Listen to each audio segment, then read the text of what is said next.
सभी को नमस्कार। मैं कौशल कुमार और स्वागत है आपका हमारे चैनल स्टडी विद कौशल में। देखिए, आज हम लोग पढ़ने जा रहे हैं पॉलिटी में जुडिशियरी पार्ट 2, यानी कि भारत की जो न्यायपालिका है उसका दूसरा पार्ट पढ़ने जा रहे हैं। इससे पहले हम लोग पहला पार्ट पढ़ चुके हैं जिसमें हम लोग सुप्रीम कोर्ट के बारे में पढ़े हैं। आज हम लोग भारत का हाई कोर्ट यानी कि उच्च न्यायालय के बारे में पढ़ेंगे। ठीक है, बिना लेट किए हुए स्टार्ट करते हैं हमारा आज का लेक्चर। हाई कोर्ट यानी कि उच्च न्यायालय। आर्टिकल 214 के तहत भारत में हाई कोर्ट का गठन होता है। ठीक है, प्रत्येक राज्य का एक हाई कोर्ट होगा, ये आर्टिकल 214 बोलता है। देखिए, high court occupies the top most position in judicial administration of state, यानी कि राज्य में जो न्यायिक जो प्रशासन है उसमें सबसे ऊंचा पोस्ट होता है हमारे हाई कोर्ट का। लेकिन देश की बात करें, देश में सबसे ऊंचा होता है, सबसे टॉप पर होता है सुप्रीम कोर्ट।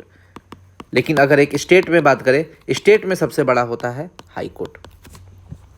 भारत में पहला हाई कोर्ट कब बना था? 1862 में, कलकत्ता, बम्बई और मद्रास में।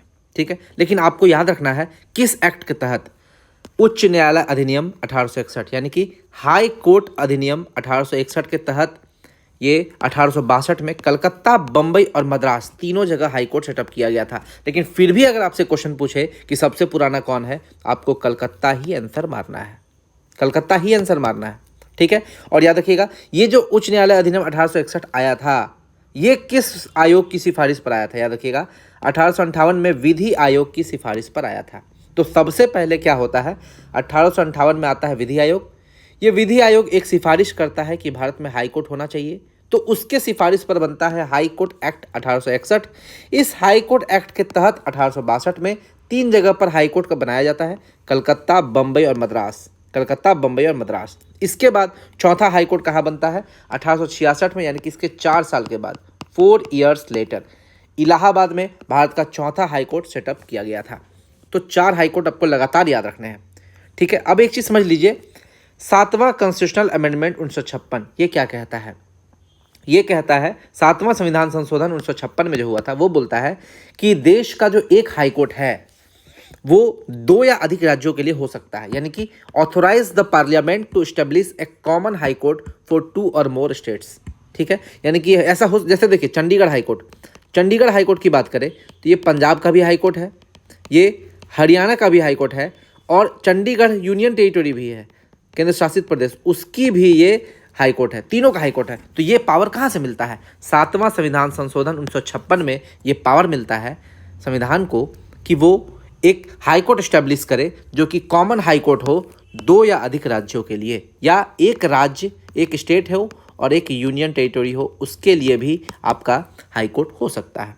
भारत में भी वर्तमान में कितने हाई कोर्ट है? 25 हाई कोर्ट है, और उन 25 हाई कोर्ट के नाम मैं यहाँ पर बताने जा रहा हूँ। जैसे आपसे बोलेगा उत्तर प्रदेश हाई कोर्ट या आपसे बोलेगा इलाहाबाद हाई कोर्ट, तो दोनों बात एक ही है। इलाहाबाद हाई कोर्ट 1866 में बना था, जो कि उत्तर प्रदेश में है। ठीक है, लेकिन इसका बेंच बैठता है लखनऊ में। आप समझिए, आपसे पूछेगा कि उत्तर प्रदेश का हाई कोर्ट कहाँ पर है, क्या इसकी राजधानी लखनऊ में है? तो नहीं, उत्तर प्रदेश का हाई कोर्ट इलाहाबाद में, उसकी राजधानी में नहीं है, राजधानी में बेंच बैठता है, बेंच। ठीक है, आगे बात करते हैं।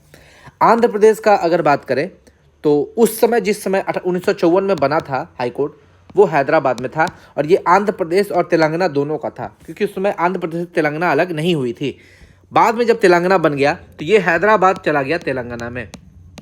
ठीक है, और आंध्र प्रदेश का भी हाई कोर्ट कहाँ पर है? अमरावती में है, अमरावती में है वर्तमान में। लेकिन आपको याद रखना है, उस समय हैदराबाद 1954 में बना था, जो कि आंध्र प्रदेश का था, जो आंध्र प्रदेश और तेलंगाना दोनों का था। बॉम्बे हाई कोर्ट, वर्तमान में इसको मुंबई भी बोल सकते हैं, ये महाराष्ट्र, गोवा, दादर नगर हवेली और दमन दीव, इन चारों जगह का ये हाई कोर्ट है। तो ये किससे शक्ति प्राप्त करता है? 7वां संविधान संशोधन, कॉन्स्टिट्यूशनल अमेंडमेंट 1956 से ये शक्ति प्राप्त करता है कि 2 या 2 से अधिक राज्य का अपना हाई कोर्ट हो सकता है, अपना हाई कोर्ट हो सकता है। ठीक है, आगे बात करें, कलकत्ता हाई कोर्ट की बात करें तो ये कलकत्ता हाई कोर्ट वेस्ट बंगाल में भी है और अंडमान निकोबार आइलैंड में भी है। याद रखिए, कलकत्ता हाई कोर्ट का बेंच पोर्ट ब्लेयर में है, जो कि अंडमान निकोबार का सुनवाई सुनता है, और जलपाईगुड़ी में भी है इसका बेंच। लेकिन याद रखिएगा, बॉम्बे हाई कोर्ट जो हम आपको बताए थे, इसका बेंच भी 4 जगह है, नागपुर, पणजी औरंगाबाद और कोल्हापुर। नागपुर, औरंगाबाद और कोल्हापुर ये तो महाराष्ट्र में है, लेकिन पणजी जो है वो गोवा में है। ठीक है, आगे बात करते हैं। बिलासपुर, इसका गठन हुआ था 2000 में। 2000 में इस हाई कोर्ट का गठन हुआ था और ये छत्तीसगढ़ में है। छत्तीसगढ़ की राजधानी रायपुर है, लेकिन रायपुर में नहीं है हाई कोर्ट। हाई कोर्ट है बिलासपुर में। नई दिल्ली हाई कोर्ट बनी है 1966 में और ये दिल्ली के लिए है। गुवाहाटी हाई कोर्ट 1948 में बनी है और ये 4 राज्यों के लिए है। NAAM, नाम का ट्रिक आप लोग याद रखिएगा। ठीक है, N से हो गया नागालैंड, A से असम, A से अरुणाचल प्रदेश, M से मिजोरम। याद रखिएगा। इसका बेंच भी है, जैसे कोहिमा में बेंच है, ठीक है, ईटानगर में बेंच है, आइजोल में बेंच है, लेकिन असम में बेंच क्यों नहीं है? क्योंकि असम में ही तो गुवाहाटी है। तो गुवाहाटी में मेन जो हाई कोर्ट है वो गुवाहाटी में है, उसका बेंच 3 जगह है। अहमदाबाद हाई कोर्ट बना है 1960 में और ये गुजरात के लिए है। गुजरात की राजधानी गांधीनगर में नहीं है। शिमला 1971 में बना है और ये हिमाचल प्रदेश के लिए हाई कोर्ट है। श्रीनगर हाई कोर्ट 1928 में है और ये जम्मू कश्मीर के लिए भी है और लद्दाख के लिए भी है। रांची हाई कोर्ट 2000 में बना है और ये झारखंड का है। बेंगलुरु हाई कोर्ट 1884 में बना है और ये कर्नाटक का है। इसे कर्नाटक हाई कोर्ट भी बोलते हैं, लेकिन याद रखिएगा ये बेंगलुरु में है और इसका बेंच बैठता है धारवाड़ और कालबुर्गी में। एर्नाकुलम 1958 में बना है और ये केरल और लक्षद्वीप दोनों के लिए है। याद रखिएगा, इसे कोच्चि हाई कोर्ट भी बोलते हैं। ठीक है, तो ये हो गया एर्नाकुलम। केरल की राजधानी तिरुवनंतपुरम में हाई कोर्ट नहीं है। याद रखिएगा, बहुत ऐसा जगह है जहां पर उसकी राजधानी में हाई कोर्ट ना होकर दूसरी जगह हाई कोर्ट है, जैसे एर्नाकुलम। ये बार बार एग्जाम में पूछता है। जबलपुर, ये 1956 में बना है और मध्य प्रदेश का हाईकोर्ट है और इसका बेंच ग्वालियर और इंदौर में बैठता है। ठीक है, चेन्नई हाईकोर्ट, इसी को मद्रास हाईकोर्ट भी बोलते हैं। 1862 में इसका गठन हुआ है। तमिलनाडु और पुदुचेरी के लिए ये आपका हाईकोर्ट है और इसका बेंच बैठता है मदुरई में। इम्फाल 2013 में बना है और ये मणिपुर का हाईकोर्ट है। ठीक है, उसी तरह शिलोंग, ये मेघालय का हाईकोर्ट है, 2013 में बना है और 2013 में ये भी बना है। अगरतला, ये त्रिपुरा का हाईकोर्ट है। ठीक है, उसके बाद बात करें कटक उड़ीसा का है। उड़ीसा की राजधानी क्या है? भुवनेश्वर, लेकिन भुवनेश्वर में आपका हाईकोर्ट नहीं है। कटक में हाईकोर्ट है जो कि 1948 में बना है। पटना हाईकोर्ट 1916 में बना है, बिहार का हाईकोर्ट है। चंडीगढ़ 1875 में बना है, ये पंजाब, हरियाणा और चंडीगढ़ तीनों का हाईकोर्ट है। किससे पावर मिलती है? 7th कॉन्स्टिट्यूशनल अमेंडमेंट से इसको पावर मिलती है, क्योंकि 2 या 2 से अधिक राज्यों के लिए एक हाईकोर्ट हो सकता है।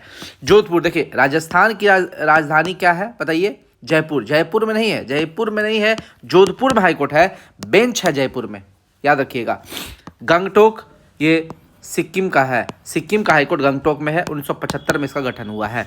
अगरतला 2013 त्रिपुरा का हाईकोर्ट है। नैनीताल 2000 उत्तराखंड, देखिए उत्तराखंड, झारखंड ये सब 2000 का है।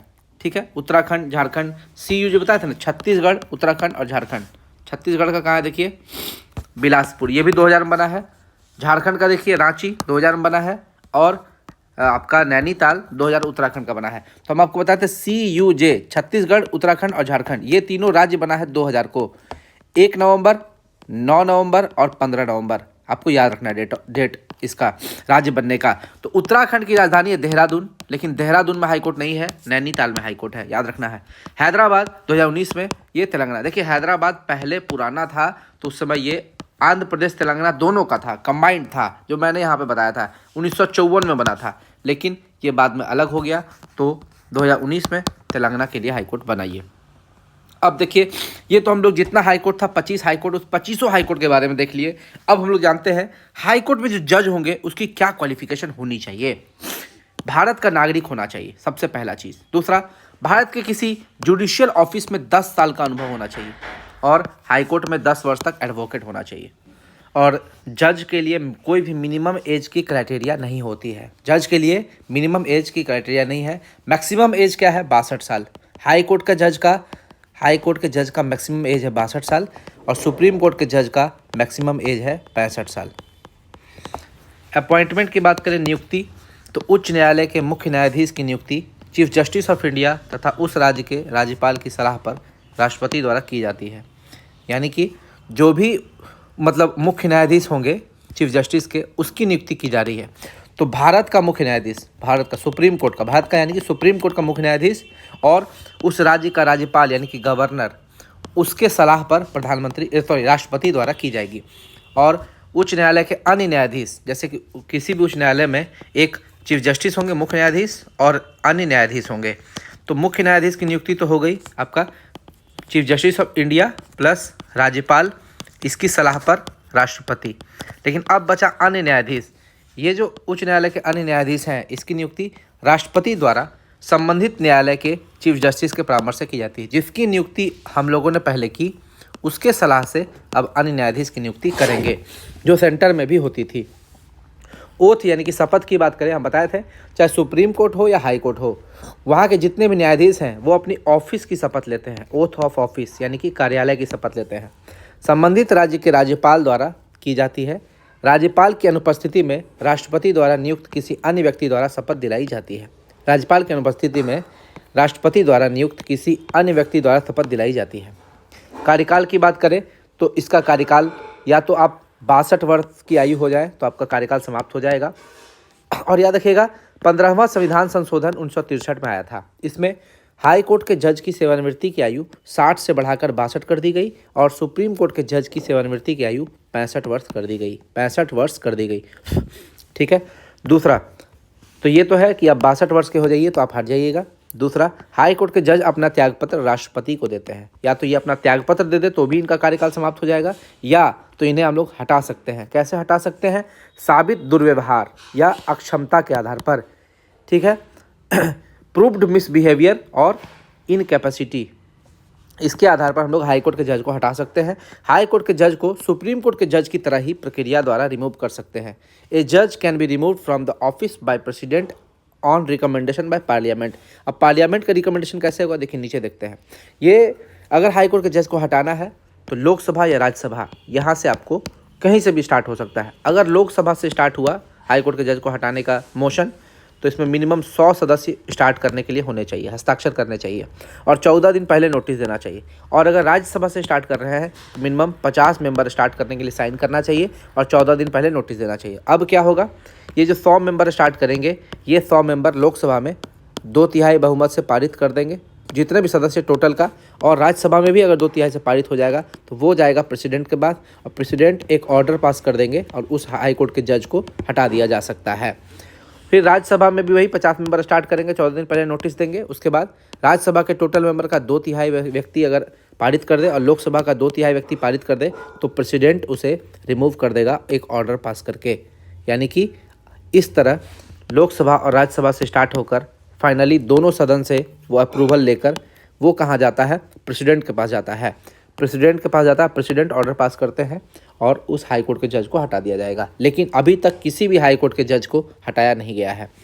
उच्च न्यायालय के जज की सैलरी, एलोवेंसेज और पेंशन समय समय पर संसद द्वारा तय की जाती है। लेकिन आपको याद रखना है, सैलरी और पेंशन अगर सुप्रीम कोर्ट का जज का बात करें तो वो सेंट्रल गवर्नमेंट देता है। यानी कि सेंट्रल गवर्नमेंट वो सुप्रीम कोर्ट का जज का सैलरी भी देगा, पेंशन भी देगा। लेकिन हाई कोर्ट में अलग है, हाई कोर्ट के जज का सैलरी कोई और देगा, हाई कोर्ट के जज का पेंशन कोई और देगा। अगर सैलरी की बात करें तो वो स्टेट गवर्नमेंट देगा जहाँ पर वो काम कर रहा है। जैसे झारखंड का हाई कोर्ट है, झारखंड के हाई कोर्ट का जज है तो उसको झारखंड का हाई कोर्ट का झारखंड के द्वारा उसको ये सैलरी दिया जाएगा। लेकिन पेंशन उसको सेंट्रल गवर्नमेंट, भारत सरकार ही देगी, ठीक है। ट्रांसफ़र की बात करें तो भारत का राष्ट्रपति चीफ जस्टिस ऑफ इंडिया के परामर्श लेकर किसी हाई कोर्ट के जज को दूसरे हाई कोर्ट में ट्रांसफ़र कर सकते हैं। यानी कि अगर ट्रांसफ़र की बात करें तो भारत का राष्ट्रपति ट्रांसफ़र कर सकता है, चीफ जस्टिस ऑफ इंडिया के परामर्श से किसी हाई कोर्ट के जज को दूसरे हाई कोर्ट में ट्रांसफ़र कर सकता है, और एक हाई कोर्ट का मामला दूसरे हाई कोर्ट में सुनवाई के लिए भी भेज सकता है। Power and functions of high court ये देख लेते हैं। जैसे वहाँ पे सुप्रीम कोर्ट का पावर देखे थे, यहाँ पर भी पावर देखिए कौन कौन है। कुछ कुछ चेंज होगा, बाकी सब सेम है। जैसे देखिए, ओरिजिनल जुरिस्डिक्शन प्रारंभिक क्षेत्राधिकार, रिट जुरिस्डिक्शन रीट क्षेत्राधिकार, अपीलेट जुरिस्डिक्शन यानी कि अपीलीय क्षेत्राधिकार, सुपरवाइजरी जुरिस्डिक्शन यानी कि अधीक्षण की शक्ति, ए कोर्ट ऑफ रिकॉर्ड यानी कि अभिलेख न्यायालय, रिवाइजरी जुरिस्डिक्शन यानी कि पुनर्विलोकन की शक्ति, अदर पावर यानी कि अन्य शक्तियाँ। ये सारा चीज़ हम लोग को देखना है। सबसे पहले देखते हैं ओरिजिनल जुरिस्डिक्शन यानी कि प्रारंभिक क्षेत्राधिकार है क्या। ऐसे मामले में आवेदक सीधे उच्च न्यायालय में जा सकता है और उसे अपील करने की आवश्यकता नहीं होती है, यानी कि इसमें अपील करने की कोई आवश्यकता नहीं है। वो सीधे कहाँ जाएगा, ओरिजिनल ज्यूरिसडिक्शन के तहत हाई कोर्ट में जाएगा। ठीक है, सुप्रीम कोर्ट का नहीं। सुप्रीम कोर्ट में हम लोग क्या पढ़ते थे, सुप्रीम कोर्ट में जो भी विवाद होता था सेंटर और स्टेट का, या फिर दो स्टेट का, या सेंटर प्लस स्टेट का, स्टेट प्लस स्टेट से, तो इस तीनों का विवाद सुप्रीम कोर्ट सुलझाता था। वो था सुप्रीम कोर्ट का प्रारंभिक क्षेत्राधिकार। लेकिन यहाँ पर क्या है, इसमें आवेदक सीधे हाईकोर्ट में जाएगा। किन किन मामलों में, देखिए निम्न मामलों में, पहला एडमिरल्टी यानी कि नौसेना से संबंधित कुछ होता है ये, और वसीयत, विवाह, तलाक, कंपनी कानून और न्यायालय की अवमानना, इस सब के लिए कोई भी व्यक्ति सीधा हाईकोर्ट जा सकता है। सांसदों और विधायकों के चुनाव में विवाद, हम बताए थे राष्ट्रपति और उपराष्ट्रपति, राष्ट्रपति और उपराष्ट्रपति का चुनाव में अगर कोई विवाद होता है तो उसको सुप्रीम कोर्ट सुलझाएगा। लेकिन अगर सांसद और विधायक का चुनाव में कोई विवाद होता है उसको हाई कोर्ट सुलझाएगा। राजस्व का मामला से संबंधित व्यक्ति भी डायरेक्ट प्रारंभिक क्षेत्राधिकार के तहत हाईकोर्ट जा सकता है। नागरिक के मौलिक अधिकारों का प्रवर्तन करना हो तो वो सीधा हाईकोर्ट जा सकता है, प्रारंभिक क्षेत्राधिकार में है। प्रवर्तन करना हो तो, लागू कराना हो तो, लेकिन अगर उसका उल्लंघन हुआ है तो रीट क्षेत्राधिकार में आएगा, वो आगे पढ़ेंगे। ऐसे मामलों में जिन्हें अधीनस्थ न्यायालय से ट्रांसफर करने का आदेश दिया गया हो, जिसमें संविधान की व्याख्या शामिल हो, ठीक है, और वो भी आपका प्रारंभिक क्षेत्राधिकार में आ जाएगा। तो ये आपको पांचों पॉइंट आपको याद रखना है। आगे आते हैं रीट क्षेत्राधिकार। आर्टिकल 32 के तहत सुप्रीम कोर्ट और आर्टिकल 226 के तहत हाई कोर्ट रीट जारी कर सकता है, रीट जारी कर सकता है। इसीलिए चूँकि ये हमारे मौलिक अधिकार का उल्लंघन हो गया है, इसलिए हम लोग हाई कोर्ट जाते हैं ताकि हाई कोर्ट रीट जारी करे और हमारे मौलिक अधिकार का जो उल्लंघन हुआ उसको बचाए। इसीलिए हम लोग भारतीय नागरिकों के मौलिक अधिकारों का गारंटर और संरक्षक किसको बोलते हैं, हम लोग सुप्रीम कोर्ट और हाई कोर्ट यानी कि न्यायालय को बोलते हैं। ठीक है, 5 प्रकार का रीट है, habeas corpus, mandamus, prohibition, quo warranto और सर्सियोरिटी। हेबियस कॉर्पस यानी कि बंदी प्रत्यक्षीकरण, जिस भी व्यक्ति को आपने गिरफ्तार किया 24 घंटे के अंदर निकटतम मजिस्ट्रेट के सामने पेश कीजिए। मैंडेमस यानी कि मंडे है, संडे नहीं है, आपको काम करने के लिए ऑर्डर देगा, परमादेश देगा कि आप काम कीजिए, अपने कर्तव्य के प्रति दृढ़ रहिए। प्रोहिबिशन यानी कि निषेध, अपने क्षेत्राधिकार से बाहर जाकर काम करने से रोकता है। क्यों वारंटो यानी कि आदेश परीक्षा, आप किस मकसद से इस पोस्ट पर बैठे हुए हैं, क्या आप इस पोस्ट पर बैठने के लायक हैं, इसके लिए आपको क्यों वारंटो जारी किया जाता है। आपको लगता है कि कोई व्यक्ति अगर किसी पोस्ट को धारण किया हुआ वो उस पोस्ट के लायक नहीं है तो आप क्यों वारंटो डाल सकते हैं। सर्सियोररी यानी कि उत्प्रेषण, किसी भी लॉ ऑर्डर ये सबको कैंसिल करना, ये सर्सियोररी कहलाता है। और ये हम लोग पहले ही पढ़ चुके हैं, इसको ज़्यादा पढ़ने की जरूरत नहीं है। अपीलेट ज्यूरिसडिक्शन यानी कि अपीलीय क्षेत्राधिकार, it hears appeals against the judgement of subordinate court functioning in its territorial jurisdiction, यानी कि ये कहता है, देखिए अगर देखिए हाई कोर्ट के ऊपर होता है सुप्रीम कोर्ट, तो हाई कोर्ट में कोई भी मामला दिक्कत होगा तो आप कहाँ जाइएगा, सुप्रीम कोर्ट जाइएगा अपील करने के लिए। तो ये है सुप्रीम कोर्ट का अपीलीय क्षेत्राधिकार। ठीक है, बताए थे 132, 33, 34, 36 ये सब सुप्रीम कोर्ट का अपीलीय क्षेत्राधिकार होता है। लेकिन सबऑर्डिनेट कोर्ट में अगर कोई फैसला दिया गया उसके अपील के लिए आप कहाँ जाइएगा, हाई कोर्ट में। यह है हाई कोर्ट का अपीलीय क्षेत्राधिकार। अब देखिए अपीलीय क्षेत्राधिकार हाई कोर्ट का कहाँ है, ये सिविल और क्रिमिनल दोनों मामलों में मैटर में अपीलीय क्षेत्राधिकार प्राप्त है। अगर सिविल मामलों की बात करें तो सिविल मामलों में अपीलीय क्षेत्राधिकार कहाँ कहाँ चलेगा, जिला न्यायालय, सिविल जिला न्यायालय और अधीनस्थ न्यायालय। और क्रिमिनल मामले में अपीलीय क्षेत्राधिकार सत्र न्यायालय और अतिरिक्त सत्र न्यायालय। ठीक है, यही 2 न्यायालय है। इन सब का अपील कौन सुनता है, हाई कोर्ट सुनता है। सिविल मामले में जिला न्यायालय, सिविल न्यायालय और अधीनस्थ न्यायालय, इसका अपील कहाँ पर कर सकते हैं हम लोग, हाई कोर्ट में। और क्रिमिनल मामलों में सत्र न्यायालय और अतिरिक्त सत्र न्यायालय, इसका मामला भी हम लोग हाई कोर्ट में सुनेंगे अपील के रूप में। अतः हाई कोर्ट का अपीलीय क्षेत्राधिकार इसके प्रारंभिक क्षेत्राधिकार से ज़्यादा विस्तृत है, क्योंकि ये सिविल और क्रिमिनल दोनों मैटर में अपीलीय क्षेत्राधिकार इसको प्राप्त है। सुपरवाइजरी ज्यूरिसडिक्शन का बात करें, अधीक्षण की शक्ति, यह शक्ति केवल हाई कोर्ट को प्राप्त है, किसी अधीनस्थ न्यायालय को प्राप्त नहीं है। क्यों, क्योंकि यह इसके पास अधीक्षण की शक्ति है, कहीं भी जाकर ये कार्यालय में निगरानी दे सकता है, निगरानी कर सकता है। इसके अंतर्गत उच्च न्यायालय को अपने अधीनस्थ कार्यालयों और न्यायालयों को अभिलेखों के रखरखाव के तरीके के बारे में आदेश देने, न्यायालय में कार्यवाही के लिए नियम बनाने, शेरिफ क्लर्क को अधिकारियों और वकीलों को दी जाने वाली फीस का निपटान करने आदि का अधिकार प्राप्त है। लेकिन मिलिट्री कोर्ट और ट्रिब्यूनल्स में इनको ये शक्ति प्राप्त नहीं है, बाकी सब में प्राप्त है। अधीनस्थ न्यायालय में मिलिट्री कोर्ट और ट्रिब्यूनल नहीं आते हैं। ठीक है, आगे बात करते हैं। तो इन सब जगह पर ये कुछ भी कर सकता है, फीस का निपटान कर सकता है, मतलब कार्यालय में कैसे हम लोग अभिलेख का रखरखाव करेंगे उसके बारे में ऑर्डर दे सकता है, नियम बना सकता है, शेरिफ क्लर्क, अधिकारी, वकील, इस सब का सैलरी का निपटान कर सकता है, फीस का निपटान कर सकता है। ये है supervisory jurisdiction. Control over subordinate court यानी कि अधीनस्थ न्यायालयों पर नियंत्रण, ये क्या है? यह पर्यवेक्षी और अपीलीय क्षेत्राधिकार का विस्तार है, यानी कि ऊपर में जो हम लोग पढ़े हैं उसका विस्तार है ये। इसके अनुसार उच्च न्यायालय किसी भी अधीनस्थ न्यायालय में लंबित किसी मामले को वापस ले सकता है यदि उसमें विधि का कोई महत्वपूर्ण प्रश्न शामिल हो। ठीक है, कोई अगर मान लीजिए विधि का प्रश्न शामिल हो तो उसको अपने पास बुला सकता है, बोल सकता है ये मामला विधि का है, मेरे पास दे दीजिए।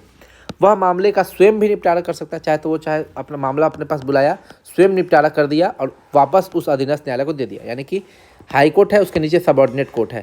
सबऑर्डिनेट कोर्ट का कोई मामला है जिसमें विधि का प्रश्न है तो ये मामला को हाई कोर्ट अपने पास बुलाएगा, चाहे तो ये मामला का स्वयं निपटान कर सकता है या तो उस मामले में केवल विधि का जो प्रश्न है उसका आंसर देके वापस लौटा सकता है। यानी कि या तो विधि के प्रश्न का समाधान करके उसी न्यायालय में वापस भेज सकता है, या तो पूरा निपटारा वो स्वयं करेगा, या तो केवल जो विधि का प्रश्न है उसका आंसर देके वापस उस मामला को यहाँ पर दे दिया। यानी कि जितना पोर्शन में विधि का काम है उतना काम को हल करके फिर वापस दे दिया अधीनस्थ न्यायालय को। ये दोनों काम कर सकता है। जिला न्यायाधीशों की नियुक्ति, पोस्टिंग, पदोन्नति और न्यायिक सेवा में नियुक्ति के मामले में यह राज्यपाल को परामर्श देता है। यानी कि अगर जिला न्यायालय में अगर किसी की नियुक्ति करनी है, जज की, जिला न्यायाधीश की नियुक्ति करनी है, पोस्टिंग करनी है, ट्रांसफ़र करनी, पदोन्नति, उनका इंक्रीमेंट देना है, तो एवं न्यायिक सेवा में नियुक्ति, कोई भी न्यायिक सेवा में अगर नियुक्ति करना है तो राज्यपाल को कौन परामर्श देगा? हाई कोर्ट का चीफ जस्टिस और अन्य न्यायाधीश। यह राज्य के न्यायिक सेवा के सदस्यों जैसे जिला जजों को छोड़कर की पोस्टिंग, प्रमोशन, छुट्टी देने, ट्रांसफ़र करने और अनुशासन के मामलों से संबंधित है। ठीक है, ये उसमें भी काम करता है। तो ये हो गया आपका कंट्रोल ओवर सबऑर्डिनेट कोर्ट, अधीनस्थ न्यायालय पर नियंत्रण। अब कोर्ट ऑफ रिकॉर्ड बताए थे, जिस तरह सुप्रीम कोर्ट एक कोर्ट ऑफ रिकॉर्ड है आर्टिकल 129 के तहत, ठीक है, उसी प्रकार हाई कोर्ट एक कोर्ट ऑफ रिकॉर्ड है 215 आर्टिकल 215 के तहत। ये अभिलेख न्यायालय है। कैसे? जो भी हाई कोर्ट में डिसीजन सुनाया जाएगा उस डिसीजन को एज ए रिकॉर्ड सुरक्षित रखा जाएगा और बाद में अगर कोई उसी टाइप का मामला आता है तो इस मामले में जो क्या बोलते हैं डिसीजन दिया गया है, इस डिसीजन को एज ए एग्जाम्पल लिया जाएगा और वहाँ पर भी डिसीजन दिया जा सकता है। यानी कि इसमें उच्च न्यायालयों के निर्णयों, कार्रवाइयों और कार्यों को स्थायी स्मृति के लिए दर्ज किया जाता है। इन अभिलेखों पर किसी भी न्यायालय में आगे प्रश्न नहीं उठाया जा सकता। यानी कि वो जो डिसीजन है उसमें कोई हम लोग प्रश्न नहीं उठा सकते, लेकिन उस डिसीजन के आधार पर दूसरा डिसीजन दे सकते हैं। और याद रखिएगा कोर्ट ऑफ रिकॉर्ड के अनुसार इसमें अपनी अवमानना के लिए दंड देने का भी प्रावधान है। हम बता चुके थे अवमानना के लिए दंड कितना होगा, या तो 6 मंथ तक कारावास या फिर 2000 रुपया जुर्माना। ठीक है, आगे पावर ऑफ, ये तो बता चुके, जुडिशियल रिव्यू का पावर हम आपको पिछले बार में ही बता चुके हैं। पावर ऑफ जुडिशियल रिव्यू, न्यायिक समीक्षा की शक्ति, ये क्या देखिए, उच्च न्यायालय की इस शक्ति में केंद्र और राज्य सरकार दोनों के विधायी और कार्यकारी आदेशों की संवैधानिकता की जांच करने की शक्ति शामिल है। देखिए पहले क्या करता था, हाई कोर्ट जो है वो केंद्र का विधायी और कार्यकारी दोनों आदेश का भी जांच कर लेता था, लेकिन नहीं, अब क्या है, अब इसको खत्म कर दिया गया। अब केवल राज्य सरकार अपने राज्य का विधायी और कार्यकारी आदेश का जांच करेगा। ये कब आया? तो देखिए ये आया 42वां संविधान संशोधन 1976 में। Curtailed judicial review power of high court, high court के जुडिशियल रिव्यू पावर को कम किया गया। यानी कि हाई कोर्ट के पास पहले शक्ति थी कि ये केंद्र सरकार और राज्य सरकार दोनों के अंतर्गत जो विधायी और कार्यपालिक आदेश होता था उसको वो रिपील कर सकता था। यानी कि सेंट्रल गवर्नमेंट अगर कोई कानून निकाला तो उसको कोई स्टेट, महाराष्ट्र का हाई कोर्ट चाहे तो उसको हटा सकता है, या दिल्ली का हाई कोर्ट चाहे हटा सकता है, लेकिन नहीं, सेंट्रल गवर्नमेंट का अगर कोई कानून होगा तो उसको केवल सुप्रीम कोर्ट हटा सकता है, उसको कोई हाई कोर्ट नहीं हटा सकता। ये 42वां संविधान संशोधन में आया।